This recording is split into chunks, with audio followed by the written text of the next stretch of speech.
Hello folks, and welcome to the Vertigo Tea Party and Let's Try. Epic Manager is developed by Manavoid Entertainment. It's a product of a successful Kickstarter and it is currently in early access. You can pick it up on Steam for $17.99. It is available for Windows. I will have a link to the game and the website in the video description below this video. I will be playing a free copy of the game that was provided to me in order to make this video. Now there is a ton to cover. So let's, without further delay, go ahead and load a game. Now this game, I've got two different games that I want to show you guys. This game is right after the tutorial, which, by the way, developers, if you're listening, please, for the love of God, give us an option to bypass the tutorial entirely. Anyway, so we're going to ignore that message for right now. It doesn't matter for the time being. There's a lot to go over here, but I want to show you the basics of what you'll be doing day in and day out, and then we'll dig into the nitty-gritty, and I'll explain some of what I'm doing that might not make sense immediately. Again, I just want to show you kind of the basics, and we'll dig into the management aspect of this game. So the idea with this game is that you are basically a an adventuring guild. Not a venturing guild, but an adventuring agency. You basically contract out the warriors and the wizards and whatnot and send them out on quests, and you make contracts with the adventurers and you collect loot and get levels, all that good stuff. But there's more of a management aspect to it, as opposed to you forming a group together and going out and thwarting evildoers. So first things first, we've got my party here. I'm going to go ahead and select them. We have a quest up here, as we can tell from the floating exclamation mark. Thank you, World of Warcraft, for making that universal, apparently. So we normally could walk up there. It's a turn-based game, but we're going to teleport because, well, that's just easier. And because this is kind of weird, if you teleport to an area that the quest is already on, we kind of have to move to it, I think. Yeah, I think that'll work. Okay, so that'll be our next turn. Or no. Nope, stop. There we go. I think that'll work. So, that's actually our turn as far as our adventurers go. We also have a scout who does things. Right now, the only things he can do is find new quests, recruit new adventurers, create a new portal, or we can do staff management. The quest thing is probably the easiest to explain, so let's do that first. We have 2 of 3 quests right now. 3 is our maximum, but we always want to get more quests. So we hit prospect quests. That uses up that scout's 1 action for this turn, and he shows us 3 quests. And we can go ahead and look at these quests, and I suggest that you do so, just to see where they are, and basically pick the one that's probably the easiest to get to for the time being. Now I can teleport back down here, so I'm going to click on this quest. It'll give you a general summary about what's there. These are your rewards. This is the threat level. Higher threat levels mean more dangerous. It doesn't mean necessarily the level of enemies you'll be fighting, just the overall danger level. We're going to go ahead and add that quest for now, but we're not going to go there. So let's go ahead and say in turn. And we show up here to do this quest that we landed on, making way for new blood. Very rich noble in the realm is still undecided as to where his royal allegiance will lie. Heldrick's camp would like someone to give him a nudge in the right direction by manhandling his guards. Well, that sounds good. We're going to get a bunch of gold, fame, experience, kits, or we'll get a kit and some job opportunities once this is over. And we cannot scout the quest because our scout, as we talked about earlier, does not have any moves available. And again, don't worry, I will go over this stuff in detail later on, but I like to jump right into the games first and then kind of dissect them so you understand what's really going on. So here's our team over here of adventurers that I have hired. Again, we're not any of these guys. These are guys we have hired.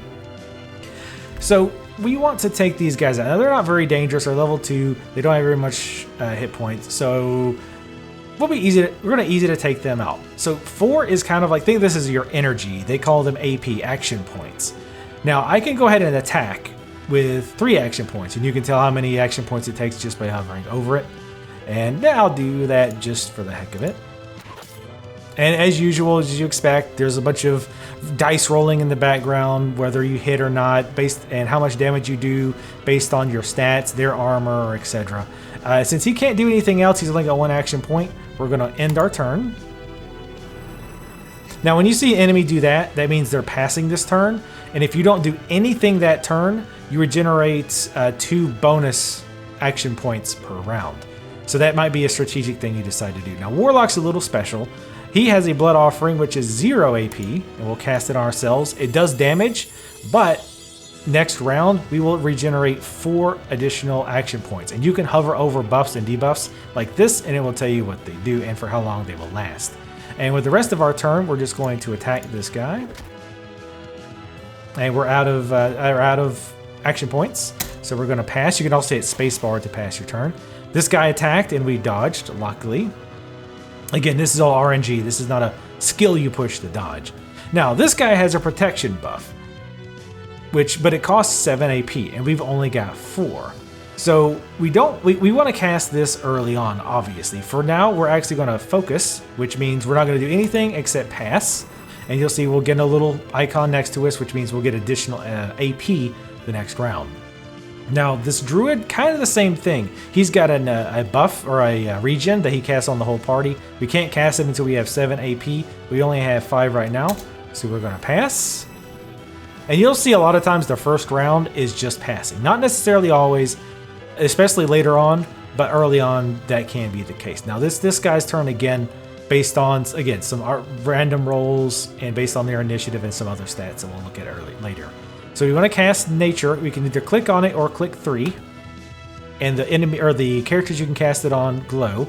And it's a group base, so it doesn't really matter who we click on. It will hit the entire party. So now at the beginning of every round, they will regenerate hit points. He's still got enough action points to attack, so I'm going to do that. We do 30 damage. We're going to pass this round, or pass the rest of this round. So the key cast a buff, and again, you can hover over the buff. It gives him 45% damage over the next 3 turns, which is kind of scary. So he's still doing good on health, especially now that he's got that regen buff. So we're going to go ahead and cast this on ourselves. And now you can see from the last round, casting this blood offering, we've got more action points. So we're going to do some damage to this guy. Almost got him dead. Now, randomly during melee combat, you can put a bleeding effect on enemies, and it will do 10% damage to them every round. And you can see it just did 10% of damage. Charge is probably the most broken ass ability in this game. Even at this low level, you see how much damage it did. This is a guy with a fairly decent amount of hit points, and it did over half his hit points with 1 attack. It's very, very nasty. So we're going to actually wait with him, because we don't really need to attack him, because he's going to die next round before he can move. So we're going to pass with him. Now, he did get some health back, but just to kind of show you how the item system works, we're going to open up our inventory, which costs 2 action points. Well, it doesn't cost anything until you use the item. So you can see we have our standard RPG fare here. We've got potions, mushrooms, we've got some scrolls that we can use, etc. We want to heal up just in case. So we are going to... Oh, we don't need 500 hit points. We're going to use this 250 hit point potion on ourselves, and it will instantly heal us. And you can actually see we actually have enough action points to go ahead and cast our defensive buff still. So we're going to do that. And you can see this gives us physical resistance plus 35% for 3 turns. And there are different types of resistances, as you would imagine. Electricity, frost, that kind of thing. Now he cast a debuff on us, which hurts our AP regen, which is really, really nasty. AP is huge in this game. So we're going to do Blood Offering again since we're full health. Again, we're going to let this guy just die slowly. And let's go ahead and attack this guy in the back. As far as I can tell, actual positioning on the battlefield for the enemy doesn't matter. I don't think you have a harder time hitting enemies in the back like you would with something like classic Final Fantasies. I think it's just a graphical thing. So this guy now has his lightning bolt up. You can see lightning bolt fires a lightning imbued bolt. And we also have a 25% bonus damage from an earlier level up, which again, I'll cover in a bit. So let's go ahead and cast that on this guy. Hey, 128 critical hit, nice. Can't really do anything else, so we're gonna pass. This guy's afraid to take his turn because he's gonna die. Well, that we can't do anything because of that debuff. The AP regen, like I'm telling you, is nasty. Again, same problem with him. He can't do anything. Same deal here. We're going to just pass, or focus as it's called. So, of course, the Warlock, it doesn't hurt him anywhere near as much. So let's go ahead and just attack him. Got a critical hit. It's kind of weird that the Warlock ends up being some of your highest melee DPS, at least early on. And you do get more spells and things like that, so don't let this fool you that every hero can only cast one spell forever. As you progress in the game, you can either advance that particular class further and unlock new skills, or you can even multi-class, so your paladin could become a paladin mage and cast wizard spells, which is pretty neat. And again, I'll show you all that in a bit. There's a lot to this game. Again, I don't want to give the impression that this is all you do in the game. There's a lot more to it. So, victory, of course. This will show us kind of a wrap-up of what happened. Okay, you win, says Ulrich von Meester as he gazes across his common room and sees all of his incapacitated guards on the floor. I'll give Hildrick the support he needs, but I'll eventually need something from you, says the young noble, with a hint of fear and admiration in his voice. We can see our druid and our, I don't know what that class is, leveled up. We can also see this is the quest we finished. This is the gold. Fame, reputation. We got an item called Uncommon Bronze Rogue Kits, and this gave us all 75 XP to all party members of this party. And again, later on you can actually have multiple parties. So this druid leveled up, and when you level up, that means you can improve this current skill that you have. And each tier is one of two different things. So there's not a whole lot of customization in that aspect. But again, as the multi-classing starts to open up, you'll see a lot more customization. So I can choose to either make his heal cost 1 AP less, or I can gain 15% damage bonus to everybody that I hit with this regen. Now that's actually pretty nice. For 2 stacks, additional 15%. But I like to get the cost down a bit. So we're going to go with AP cost down 1. And the, whatever this guy is, where does it say? It's Smuggler. See, he's got his lightning bolt. We can either choose to, this is just a regular passive skill. We can choose between 5% bonus damage to fire damage, 5% bonus to fire damage in combat, or add a 5% bonus to Adventure's electrical damage. Well, since this is an electrical skill, let's go ahead and choose the 5% bonus to electrical skills. And your stats also go up as you level. And again, we'll go over that.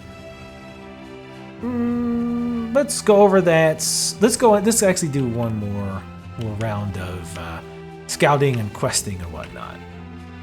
So let's go ahead and go down and do this quest. So again, because I have a teleporter or a porthole, I should say, down here, we can port. It does not cost any turns, anything like that. And we're going to click on move. And then we're going to click on where we want to go, which is in this forest. And we still have 1 scout point, but we're not going to use those yet, and I'll show you why in just a second. So once we get here, we get to the quest. Again, we have that option to scout forces. This costs 1 action for our scouts. That's why we did not use it. So let's go ahead and hit scout quest. So now we can see what's here exactly. So if it's too nasty, we can say, okay, forget this. I need to leave and come back when I'm a higher level, or maybe I need to rest to max out my health, fix wounds. But we should be able to take these guys, just a bunch of level 3s. So it's still probably going to be a somewhat decent fight. All right. So there's actually a lot of guys here. So we're going to actually pass for now. We want to get him up fast. Let's go ahead. Let's go ahead and use the bolts. Who's got the lowest hit points? Well, all these guys are the same. Let's kill the druids, because those guys can heal. So we want to try to take those guys out as fast as possible. We're going to end our turn. So again, we want him to get that buff going on, the physical damage reduction debuff. So we're going to go ahead and sacrifice. And you don't need to do the sacrifice at the beginning, I just do. Alright, almost got this guy dead. He's probably going to get to do 1 action though. Yep. And a lot of abilities will put debuffs, like this electricity. The combat will take a penalty to all resists for 1 turn. Wow, they have some really high rolls. So he healed, which I was afraid of. So this fight actually might be a bigger pain in the butt than I thought it was going to be. So let's start looking at some of our scrolls and our items that we can use. We have a book. Adds a 25 electric resistant debuff to all enemies. Not that great. Ice resist debuff. The scroll stuns the targeted enemy for 1 turn. That's only 1 against 1 target. It's not that great. Physical resistance mushroom. We got some AP potion. Let's go ahead and give AP potion to... Let's give it to this guy. He can do some halfway decent damage. And you can keep doing that over and over, but I'm not going to. Voodoo Curse. All damage minus 25%. And all resistance is minus 25%. That's not good at all. So let's do this. Being dodge is also not good.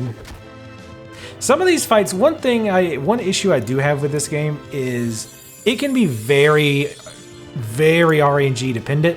You can be doing very well and running into some random encounter can completely screw you, and there's not really a whole lot you can do other than run away, which again hurts you in a way with fame, which we'll talk about in a bit.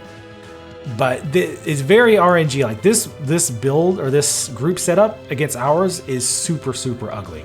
And we'll probably be able to take them down, but it's going to take a long time to do it. So hopefully, oh god, especially when that keeps happening. So now you see this guy's got a lot of action points. So we're going to cast this buff on ourselves to try to cancel out that debuff. Actually, it does cancel it out, and we get an additional 10% resistance. So that's nice. I wish we had some bombs so I could show that. So we're going to wait this turn. Yeah, of all the group comps that we could have been fighting, this is definitely one of the ones I would have liked to see the least just because of how long it's going to take. So hopefully, he should have taken him out here. Nice. Pass that turn. We don't need to save up to buff again, so let's go ahead and take out this other druid. We don't want him healing. I love that druid group regen. I think his other option is a single target buff or a single target heal, but it does more healing. It's still odd to me that the warlock is one of the biggest on our actual damage, just because that extra AP is huge. It is a big, big deal. This game really needs some debuffs. Because sometimes I want to get rid of buffs on myself, and then sometimes I want to get rid of them on the enemy. Though there actually is a character that will debuff, but he only debuffs, like he debuffs everything on your team. Buffs and debuffs, which is kind of a bummer. Alright, so both of those guys are dead. This might actually go a little smoother than I thought, thanks to the Witch Doctor, frankly. Alright, we'll go in again. Do our blood heal, or our blood attack. It does not stack, so you cannot just keep casting it over and over and get a ton of AP next round. I tried that. Unfortunately, it does not work. Oh, that's a nasty one too. 25% damage resistance. Alright. We'll eventually get these guys down. These guys are more annoying than anything with all the debuffs. And with the heals. Go ahead. Oh. Most fights aren't quite this tedious. This is probably the worst fight, tedium-wise, I think I've ever been in, of course, when I'm recording. Alright, we might be able to take him out. I was hoping he'd crit. Alright, so our heal has run out, but I really want to kill this guy. Oh my god, are you kidding me? 2 hit points left. And he's going to heal, isn't he? No, he doesn't have the AP. Good. Please take him out. Thank you very much. So let's go ahead and just pass for him. So let me talk about some of the other aspects of this game. So I mentioned before that you're working as an agency, contracting out these adventurers. Well, there's a competitive essence to it as well, because there are other agencies that are also out there hiring these adventures and whatnot. And there's a weird kind of a contest aspect to it in that and I'm going to leave this guy here because he'll bleed out the next round. You have to, basically I forget how many weeks it is. I think every 12 weeks, it goes through the bracket that you're in. You start off in like the bronze bracket, the lowest of the low brackets. And it says, okay, there's 16 teams or 16 agencies. And you are scored based on your fame. You get fame by doing quests, hiring adventurers, discovering new locations, things of that nature. And you can also lose it if you run away from a battle that will hurt your fame, things like that. So you want fame, fame is good. So every quarter, or whatever they call it, and this should do it. No, of course it doesn't. So every quarter or so, and again, I forget the time frame, the bottom 2 guilds or the bottom 2 agencies are eliminated. Again, based on fame. So you do not want to be at the bottom, because that's it, game over. Now you can save, so it's not a big, well, it kind of still is a big deal, because hopefully you saved a long time before, because it's going to be hard to get not in the bottom 2 rankings, probably if you're already getting knocked out. But that's it. Game over if you don't make it. And then at the end of every year, I believe it is, there's like, basically it's the top 6 agencies left. And I think it's the top 4 that go on to the next bracket. So if you start off at bronze, you would move up to silver. And the whole thing starts over again. There's 16 agencies, and they all compete every 12 weeks, blah, blah, blah. The cycle continues. So we're not going to read all that, but we got stuff, which is always good. This guy leveled up. Caster gains 50% to all resistance for 2 turns, but that's just the caster, not the group or AP cost. He's already got pretty decent hit points and resist, so we're going to reduce the AP cost. AP cost reduction is big, in my opinion. This reduces how much hit points you lose when you cast Sacrifice versus 50% damage bonus from fire, which he can't even do fire damage yet, so we're going to pick less hit points taken away when we cast Sacrifice. And it does note that it stacks. We're going to go ahead and stack this up damage-wise. Vault robbery. And you can also piss off the other agencies will get pissed off at you and do things like they will basically run campaigns to besmirch your name, and that hurts your fame, or they will just steal money from you, things like that. It can be a huge pain in the butt as far as that goes. So that's the basics. Let's go ahead and switch to my other game, and we're going to start digging into the details. And I hope you've held on this long, because this is where there's going to be, frankly, a lot of talking by me. I apologize, but there really has to be in order to really understand all of the aspects of this game. I really, really enjoy this game a lot, actually. I really like all of the aspects to it. There's a few things that I have issues with, which I'm sure we'll talk about, but overall I think it's damn good. So again, pardon our a lot of chatting that we're about to do. But now let's really dig into the guts of the game. So now you can see I actually have room for 2 groups, and I have not started the second group on purpose yet because I wanted to show you guys how that worked. Now, this first group, you've probably noticed before in my other group, I had a character with skull or like crossbones underneath them. That means they're wounded. For every wounded they get on them, they lose 25% of their max health. They can have up to 3 wounds on them at any time. If they take additional wounds while they have 3 wounds, they get permanent, I believe it's permanent reductions to their stats. I haven't really went over that yet, or I haven't had that happen yet, but you definitely do not want to go over 3 wounds. Even 2 wounds is pretty bad, because that means they're at half health max. And the only way to fix wounds, you cannot heal wounds. You have to rest them. You have to camp for a turn. And you have to camp in an area that you have a portal. And we happen to have a portal here, and we have 2 guys with 1 wound, 1 with 2. So we're definitely going to camp for this round. And now you see our scout actually has 2 scout points.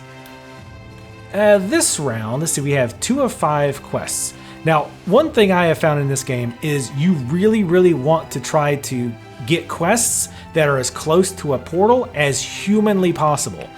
If, let's say I had a quest out here, keep in mind it's going to take me 3 turns to get to that quest, and then 3 turns to get back. That's 6 turns, and keeping in mind all the other agencies are out there earning money, earning fame. That's not good. That's basically 5 turns wasted. So you don't want to do that. So first things first, we're going to do more quest prospecting. We did this before. We're going to prospect quests, and we get 3 quests, and you can upgrade this so you get more later on. Again, this shows the general difficulty level. I don't quite understand why some are yellow. That I'm not quite sure on. But if you click them, It will give you the details. It'll tell you the rewards that you get, things like that. I'm trying to see. Okay, it looks like a gold quest actually gives you more job opportunities. And this one gives you 5. That's a lot. And that's good. So we definitely want to grab this. But actually first, one thing I always do when I scout for opportunities is close out and see where they are. You can see these are all far away from portals. I don't think I have a portal here. Yeah, I do not have a portal here or here, even though I have those locations currently. So that's another thing. Don't put your portals right next to each other if you can help it. Like these two, they make you do this during the tutorial, but generally you don't want them that close together. Where this one though, where it's like 2 away, I think it's worth it to do so. In fact, let's go ahead and we'll do that. Open the portal, yes. And you can see our max portals there. And we can click on this quest. Because we can portal to it and grab it very quickly, we're just going to grab it, and this shows you what faction you get points with. And again, we'll cover that in just a second. So that is our 2 scout quests, or our scout actions. So we're going to end our turn. It's going to give you this warning early on. I don't have anybody to put in the second party yet, so that's fine. I'm not losing any actions. You still have random events that can happen though. Whenever you move or don't move, random events can happen. So do keep that in mind. So let's go ahead and get this second party started. That should be a song. Let's get the second party started, a sequel to the other one. So this time we're going to have the scout do recruitment. Now there's, as you can see, a lot of different ways that you can do recruitment.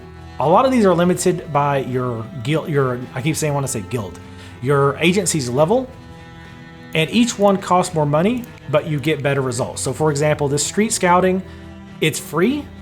It does cost 1 scout point, but we only get candidates with 1 to 2 epic levels. Epic levels are how many times you can multi-class.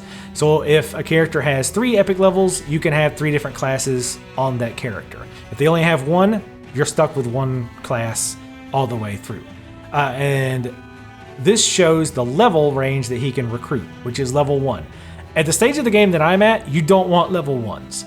You really want to get some higher level guys so that you can get out there and really start busting tail, because it starts to get harder once you start moving up in ranks as far as the competition versus the other agencies. So let's look at the tavern ad. This is just flavor text. We can get candidates with 1 to 3 epic levels, levels 4 to 6, and it costs 1,500 gold. So we're going to go ahead and do that.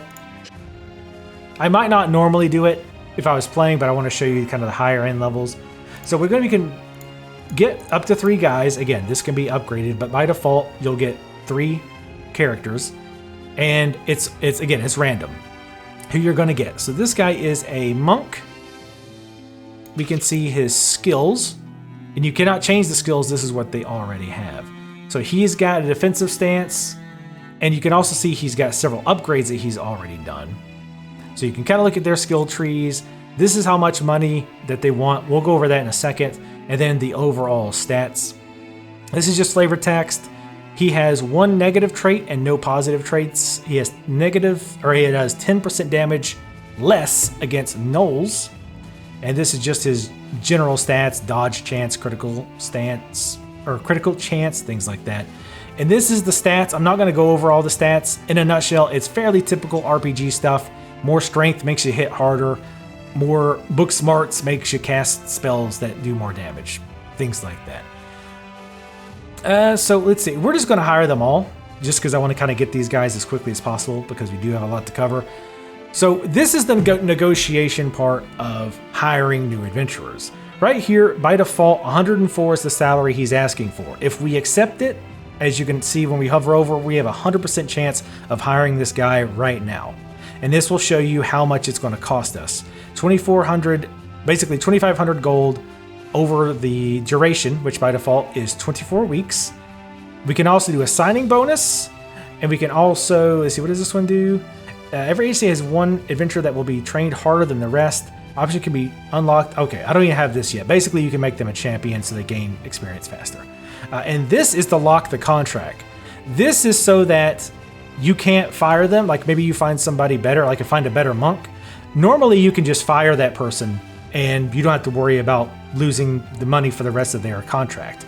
However, if you lock the contract, This makes it so you cannot fire them. However, they also will have a less chance of denying your offer. So let's actually offer him less, and as you offer less, you can see the bar moves down. And the green side is their chance of success. In other words, the chance that they'll accept the contract. Yellow is a chance that they will reject the contract, and red is a failure. That means they're so disgusted at your offer, they won't even talk to you anymore. And in fact, you can lose fame that way. If you piss them off, you can actually lose fame. So generally what I will do is I will try to get the green around 70%. And especially early on, I will lock the contract. And when I do that, you can see the red portion gets a little bit smaller. So it goes from 3% to 5% when it's unlocked. Not that much of a difference. And if you think you might replace them, you might not want to do that. But just for demonstration purposes, I'm going to lock it. The last thing actually two other things you can do. You can change the duration of the contract. The shorter you make the contract, the easier it is to negotiate a price. If you want a very long contract, you can tell that same weekly salary is only going to be 31% when before it was 71%. So you kind of had to, but the flip side of that is that if you really like this guy, like his base stats are really, really good, he's got really, really good positive traits, it may be worth it to lock him into a long contract, because as you play him, obviously they're going to level up. And when it comes time for contract negotiations, he's going to want more money. So if you lock him in for a longer period of time, it could save you in the long term. But we're going to stick with 24 weeks for now. I like to do signing bonuses. What the signing bonuses does is you pay them, in this case, you pay them 30% of the contract now. So that money goes taken out of your bank immediately. But you pay less over the duration of the contract. So basically they're paying basically this guy would be paying a 15% fee on his overall salary to get a lot of it immediately. So I like to do that personally. There's a lot of reasons not to, and there's a lot of reasons to do it. But for now, I'm going to go ahead and do that with him just to show you how that works. And we are going to make an offer. And he did accept the offer. It gives you a breakdown of how much it costs. You get fame for hiring some of these guys based on their level. And we're going to do just very quick. I'm not going to go into details looking at all the stuff for that. Wow, he wants a lot of money. Let's get him down to about 70%. We'll lock the contract just to increase our chances. We're not going to do the pay now thing. Great, he accepted. Again, do the same thing here. I do wish you could see the percentage in the bar. I've gotten pretty good at eyeballing it, but it would be kind of nice to see it. Just because, like I say, I just immediately go for 70% and make an offer. So, as you might expect, if the offer fails, let me put it this way: if they reject your offer, then they're going to need more money than you were going to give them for a higher percentage. So, for example, if 100 before would have given them 70%, and you fail, doing 100 now will give you like 40% chance. So now you have to increase even more. Again, if you fail outright, which is very small, they won't talk to you anymore and you'll probably lose some fame. So let's go ahead and set up this second group. And again, we're just going to throw all the people who are in group 1 into this group.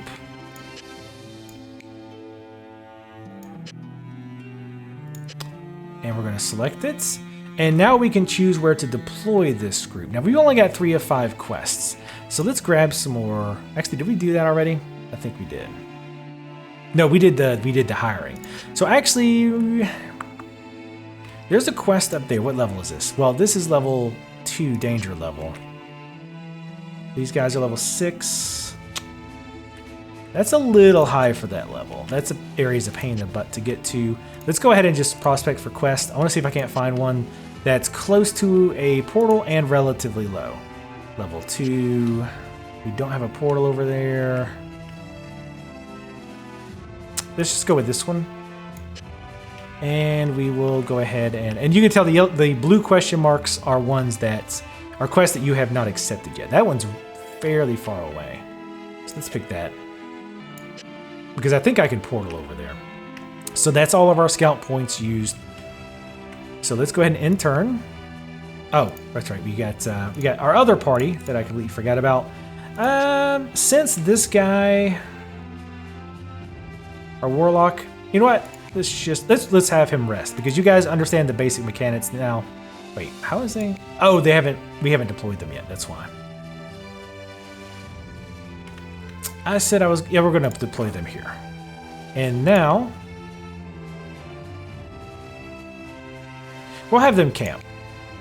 Just so I can get a full group. Yes, I know. So those guys are gonna rest again. Nothing happens with the random encounters. They actually did hit one.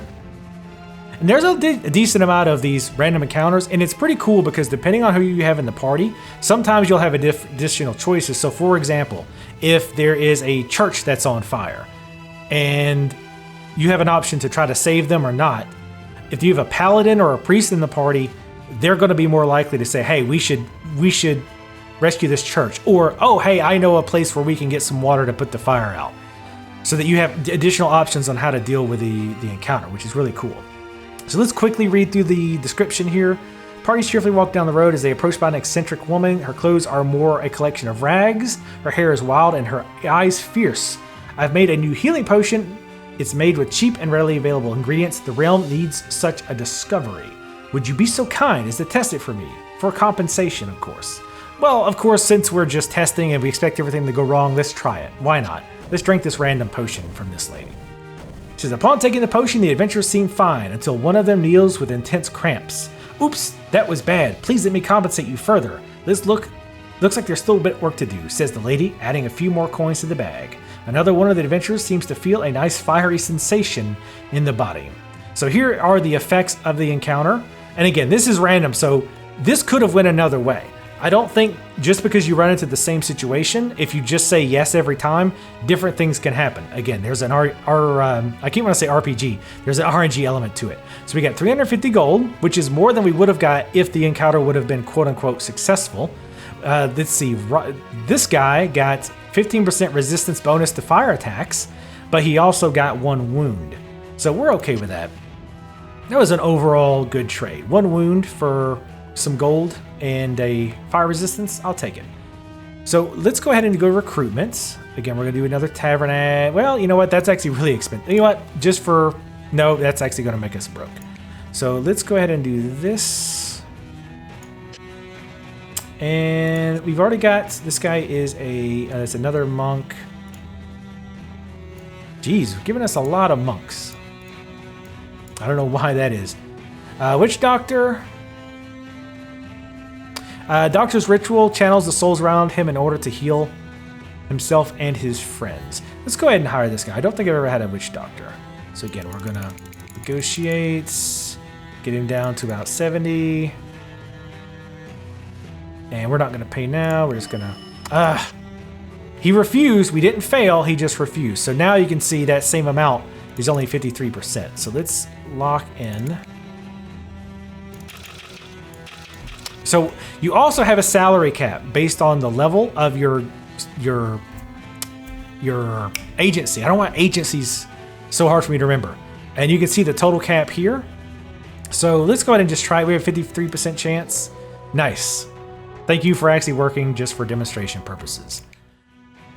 Yes, in negotiations, we don't want to hire. You can actually hire more adventurers than you have slots for. While they're not in an active party, they only take half salary, which is pretty nice. So let's go ahead and add him to the party. So before these guys go adventuring out, let's give them some gear. So I want to click on one of them and go to equipment. And let's see, we don't have any kits. Kits is basically your armor. So you don't have like chest piece, gloves, boots, all that. You just have a kit and it's class specific. So in this case, we would need a ranger kit for this character. There is none of those. Let's see. We're going to give this guy you have basically a kit and an accessory. We have this. This gives agility plus 11%, charisma 8%. Sure. Oh, we actually do have a ranger kit spare. He does physical damage 5%, electric damage 5%, 9% combat, and some extra stats. Definitely, yeah. Kits are really nice. They're class specific, and there's a lot of classes in this game. There's like 12. So, and you can multi-class, so keep that in mind. We're just gonna pick something, sure. You also lastly have these consumables. These are just random things you can find, and these tend to be very, very valuable. This one, Fallen Star, the Fallen Star adds an additional epicness level to the target. Again, epicness is how many times that character can multi-class. And then you have these kind of shard items that give permanent stat bonuses. This one gives a plus 50 permanent bonus to combat. So let's go ahead and give it to this guy just because we're so nice. And we're not going to bother equipping everybody else out. I just wanted to show you guys how that worked. So let's look at the rest of the UI. And again, I apologize if I'm going quickly, but again, there's a ton of stuff to cover in this game. So I'm trying to hit at least the highlights. So let's look at our guild level and our research. So you are not guild, damn it, agency. You have agency levels that you can go up. Each time you go up an agency level, it costs a decent amount of money. However, you get some pretty decent perks with it. Increases how big your roster is, which is how many adventurers you can have total. Increases your quest log, different things for each level, how many portals you can have. Portals being very key, I'm finding, to staying on top of the leaderboards. All that extra stuff that you would expect to get with the extra guild levels. And along the horizontal rows here are the unlocks that you can buy with research points with as you level up the guild. So there's like, it's kind of weird. There's like 2 levels. There's like the, what is this? What's it called here? There's like the, oh, okay, there's the license level, which are these things here. And then there is just the flat out agency level. You get 1 point, you get 1 resource point for every agency level, which you can spend in these things here. And I think you can get those, like theoretically, you probably could stay at license level 1 and just keep leveling up, but you probably would not be able to compete for various reasons. So anyway, so let's look at the research points. Right now I don't have any, but there's different things that you can unlock, such as additional portals, unlock additional things that the scout can do, additional staff slots, which we'll go over in just a second. You can unlock things like when your scout goes to recruit, instead of 3 candidates, he comes back with 4 or 5. All kinds of stuff that you can do, a lot of options here. So next, let's look at the league. The league is everybody you are competing with. So we are in the Silver League right now. We were in Bronze before, and you can see our guild right here, Tea Time. We're in 9th place, not doing great. In fact, if we end this trimester in the bottom 2, it's game over. You can see the last trimester is over already. These 2 guilds got cut out, and we've got to get up over the succulent succubi in order to stay in the running once this trimester is over. This is just some general stats, and you can see there's 1, 2, 3, 4, 5 different leagues. So probably quite difficult as you get along, I would imagine. So next, we have the quest log. This is very simple, very standard. This is the quest you have. This is all the quests you've ever done. These are quests you've given up. Very simple, not much to it.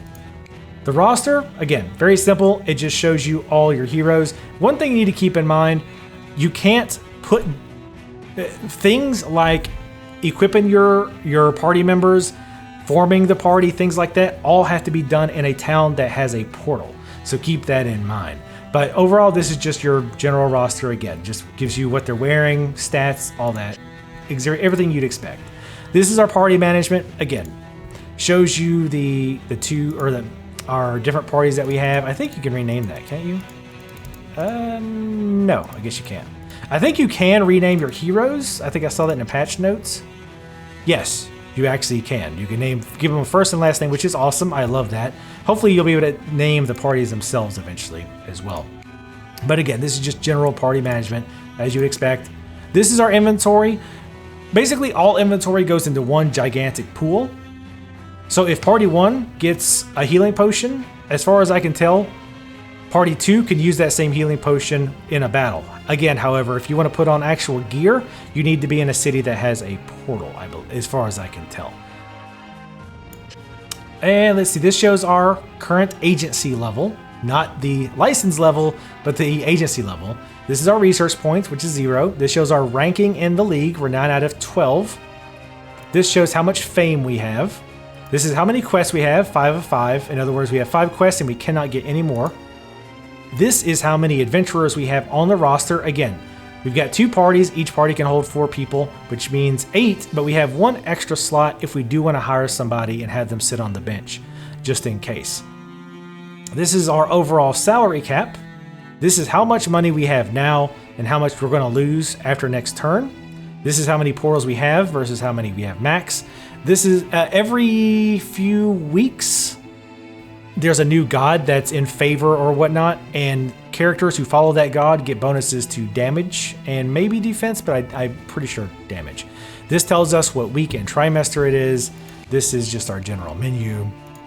And of course, this is the scout. We've talked about quests and recruitment. I've showed you how to make portals. You can also get merchants, and any of these will take 1 scout point. So think carefully on which one you want to go to. We will pick, say, the blacksmith. And you can see he generally carries kits. You can upgrade in your research panel that we looked at earlier with our research points. You can upgrade the quality of items that the merchants carry, which obviously will have better stats but also cost more money. You can also sell things to the merchant as well. So yeah, we can get 2,500, which we'll probably need because we are draining money very quickly. That's why the money is another big reason that you want to get quests that are very close to portals, because once you start getting a lot of high-level adventurers, it gets very, very expensive unless you can pay them up front. And we also have staff. Now this is still a little bit confusing to me, but basically the way this works is you have 3 sections for staff. You have head scout, head priest, and head trainer. The scout only has 2 options. You can either increase how much gold you get from quests or how much fame you get from quests. And starting off, you can only hit this first level. So you can see here, 5% gold versus 2% fame. However, once you unlock certain things, again, in the research panel, you can actually hire better staff to get these higher level ones. So instead of 5% extra gold, we can get 10% extra gold, or 5% extra fame instead of 2%. Now, as far as I can tell, unless it's an unlock later, you can only ever have 1 row unlocked at a time. I don't think you can ever have more than 1 row unlocked at a time. So these are the priestly type things. These are benefits to characters that follow that god. That seems a little bit iffy unless you just happen to have a lot of heroes or of a certain god. You can go in for these buffs. Otherwise, that one doesn't seem to be that useful. This seems to be, to me, the most useful, the head trainer. This makes it so that your characters get more stat points when they level up. So for example, if I want them to have combat points, every level they get 40 combat points every level. You can also mix and match. So I said, oh, I want agility and charisma. They'll only get 30 apiece, but you're doing it into multiple stats. You can also just do flat hit points, or generalist, where they have 20 stats to everything, which doesn't seem like a great strategy. It feels like you should be a little bit more focused than that, but that's just my opinion. And yet again, you can see which bonuses you have at the top. It does cost a turn to hire someone to do that particular, basically enforce that particular buff, but it doesn't, I don't think it actually costs you money at all. So there's that. This is the intrigue window. This is something you'll want to become familiar with, because especially if you're doing very well, other agencies will hate you. And the more they hate you, the more likely they are to do things against you, like run defamation campaigns, which hurt your fame, or vault robberies, which steal your money. These are very, very, very bad.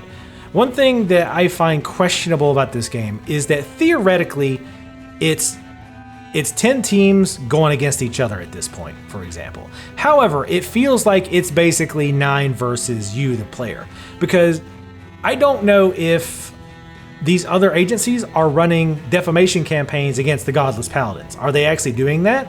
I have no idea. They might be. It might be something, you know, you might need to keep an eye on. I would hope that they are, because if they're not, then it really is 9 versus 1, right? So, but to avoid that, I try to, as often as I can, run diplomatic parlays with them. Again, it takes 1 scout action, and it improves your relationship with them slightly. And that does not mean, just because they're friendly doesn't mean they're not going to do anything to you, but it reduces the chance. And trust me, if you've got a bunch of guilds that hate you, it can completely screw you over. And again, that's where it kind of feels a little bit crappy, because it feels like it's 9 or 11 v1, because every level or every turn you're getting hit by, they robbed your bank, or they took 50 fame away from you. It's very, very frustrating because you don't get to see that happening to the others, so you kind of assume that it's just happening to you. Anyway, so that's all the scout options up there. We're just about done with the UI here. Here you can see your reputation. You gain reputation from doing quests for certain guilds. Also, your actions during certain random events can also positively or negatively affect your status. And as you can see here, we actually have a plus with Heldrick. We're friendly. We get additional quests for them. If we get up to Honored, they will give us 100 gold a week. And if we get to Revered, they give us 50 fame a week, which is pretty damn good. So you want to stay in good standing if at all possible. Lastly, we have our contracts. We can see how much they are earning, and we can see how much longer the contract is. So that covers pretty much all the gameplay stuff. And again, I warned you there was going to be a lot of talking and whatnot with this game to show what's going on. As you can see, and we'll play out like one more week as I kind of wrap up here. But you can see there's a lot going on, and it's a lot of fun. Like I said, the RNG elements are probably going to be hit or miss for a lot of people. Why did I put them over here? There's not even a quest here. We're gonna port up here. But there can be, the RNG elements can be frustrating. But one thing that you kind of have to get used to, which has actually taken me a little bit to get used to, is that just because you can't get too attached to your adventurers.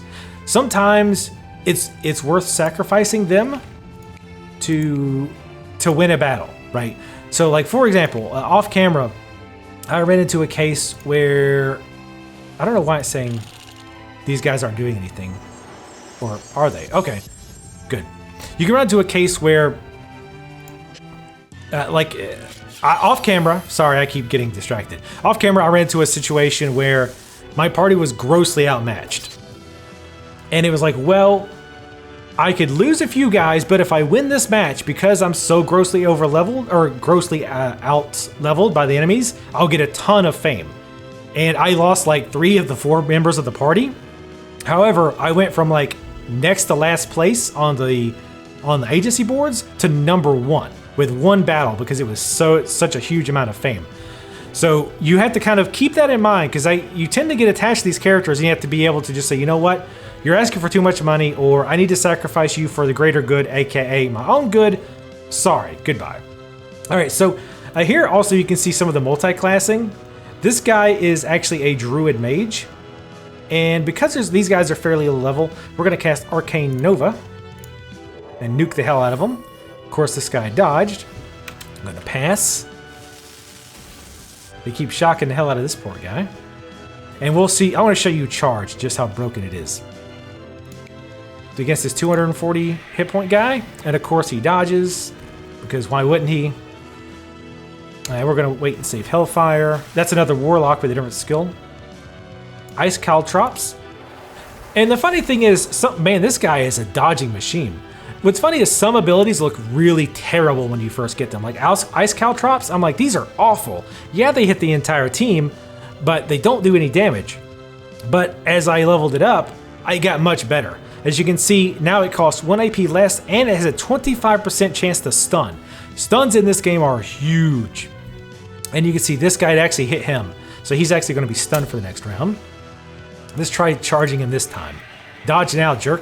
301 damage from that charge. Insane damage. Nothing else really does that much, I don't think. Nothing that I have access to yet. It does one other thing that you could consider to be a little bit of a negative, is it feels like AEs are the end-all be-all. Like, AEs are so important in this game, because doing damage to as many enemies as possible because of the way AP works, feels like it's much more useful than doing a lot of damage to a single target. Because often you're not going to do so much damage that you're going to kill a target with a single hit. So let's see, we have Elemental Missile. Mage can choose to focus his energy to create an elemental missile of fire, ice, or electricity. That's 25% damage. You know what? Actually, let's do this. 25% weakness on everybody. Excuse me. I'm killing my voice all this talking. Sorry. I don't know why he healed. The AI, for the most part, is okay. Every now and then, it does really weird stuff like that. What is this? Let's see. Energy grants a bonus to the entire party's damage resistance. Yeah, we're gonna wait. We definitely want damage resistance. Buffs and debuffs are big. Partially because some of these defensive resistances can help a lot, and because a lot of times enemies will debuff you.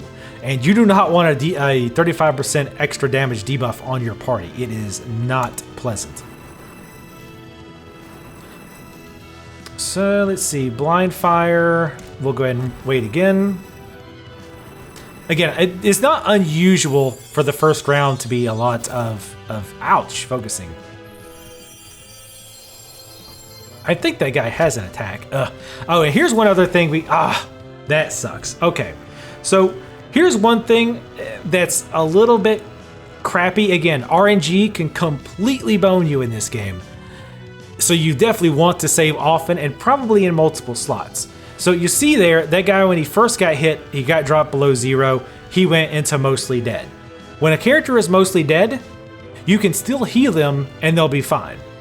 However, if they take any additional damage whatsoever, they immediately die, period. That character is gone forever. There is no resurrect in this game. So you saw that he kind of got screwed because he got like crit and then got bled, and then it was his turn next, so the blade damage killed him off before I had a chance to heal him. So again, RNG can completely bone you, and that I don't like that aspect generally. I find that just kind of shitty, but given the way the game is made, it's not awful. Because again, you can't get too attached to these characters. Think of it kind of like playing XCOM on Iron Man. Yes, sometimes you might lose a unit, but that doesn't mean the game's over. That's why you gotta have to make sure you've got more than one group of people that are powerful. And it also helps to pay to have one guy waiting in wait who's really good. So anyway, let's go ahead and do some damage. We're gonna try to get revenge on this. Well, that guy's got a whole lot of hit points. So let's see if we can't kill this guy. Do some AE. Blind fire. His stun secondary effect, of course, didn't go off on any 4 guys. What are the chances? Let's go ahead and get this buff on.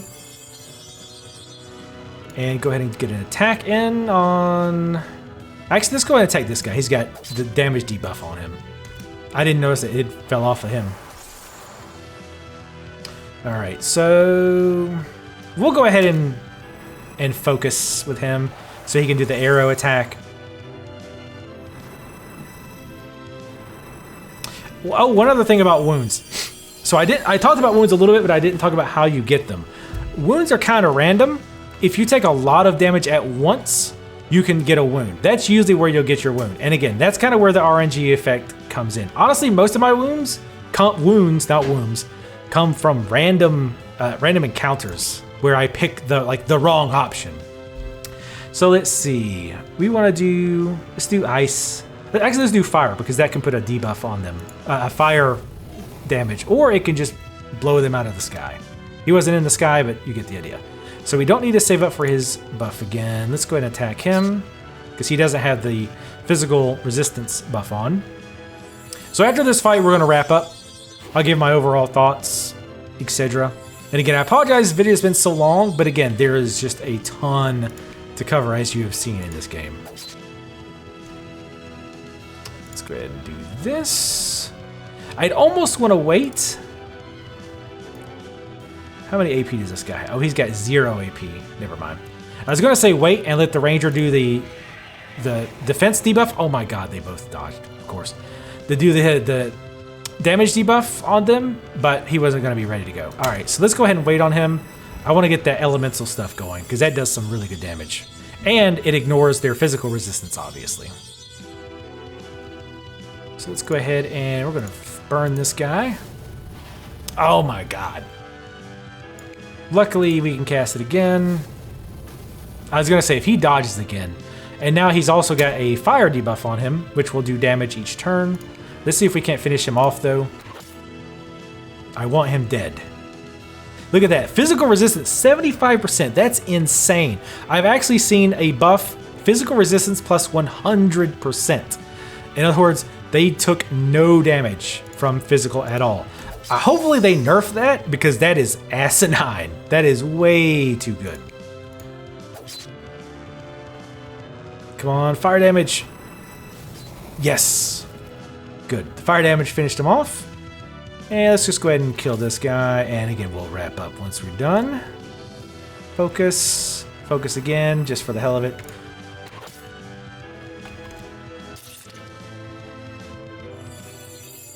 And he's got a bleed on him, so it's going to take a little bit of damage. And again, see how he took a critical hit, and now he's wounded. So let's go with ice. Ice. Each element has a different debuff type. Fire does a debuff that does damage each round, like bleed does. Ice can put frost on them so that they cannot dodge while they're frosted. Electrical reduces all of their resistances. So we lost our smart breath. Rip our smart breath. Turn 69. Lol, lol, lol. And it does tell you trimester, end of trimester is currently up, or coming up in 4 weeks. We're in position 6. Definitely not a bad position. Everybody likes us for the most part, so hopefully not too much being attacked. The higher up you end, by the way, the more they hate you. So if you just barely squeak into the next bracket, so to speak, you don't gain any hate. But if you're like number 1, you lose a lot of friendliness with a lot of them. So there could be part of the strategy where you actually try to just barely squeak into each league. That way, you have to spend less of your scout actions bringing up your faction with them. But you also can get a gold medal, like if you finish first. But I don't know what that does. Like, it doesn't tell you. It's like, well, you get a gold medal for your performance. Like, okay, well, what does that do exactly? But anyway, so yes. Wow, that was long. That was over an hour long. That's one of the longest Let's Tries I've done in a while. But yeah, Epic Manager, first of all, terrible name. Let's be honest. That's such a generic name. And the game is so good. I really like this game a lot. I played it about 5 or 6 hours before I did this video, which is unusual. Typically for these Let's Tries, I'll play a game for like 2 to 3 hours, maybe 4. But I was really getting hooked into it and learning all the different aspects.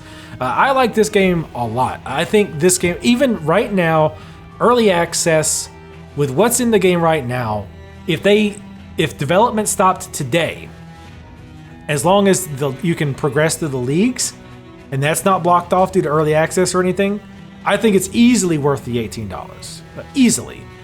Because I feel like there's a lot of different strategies. I don't doubt that there's going to be the power gamers out there that figure out the exact perfect party composition and exact perfect skills to pick and whatnot, which is fine. That's totally cool that it's there. But I feel like there's a lot of replayability in trying out different compositions. And like, for example, my very first game, I got to the Silver League, and I just got completely decimated because I made a bunch of bad decisions. I didn't have a good party composition. I didn't think about it enough. I hadn't invested enough in items, things like that. And I fell behind and I couldn't catch up. So that gave me a chance to recreate and start over, which again, developers, if you're watching, please, for the love of God, let us skip over the tutorial stuff. It's annoying having to do that every time. But I do feel like there's a lot of replayability in it. The RNG helps with the replayability, despite my complaining about it earlier. It's not terrible because yes, you might even lose an entire party. That doesn't mean, oh, well, the game's over, I've lost. Because when a party member dies, I believe their items go back in your inventory as well. So you could sell those items, try to hire some new, to pay for hiring new adventurers, all kind of options that you can have there though. So, but yeah, I like this game a lot. Definitely check it out. And if you do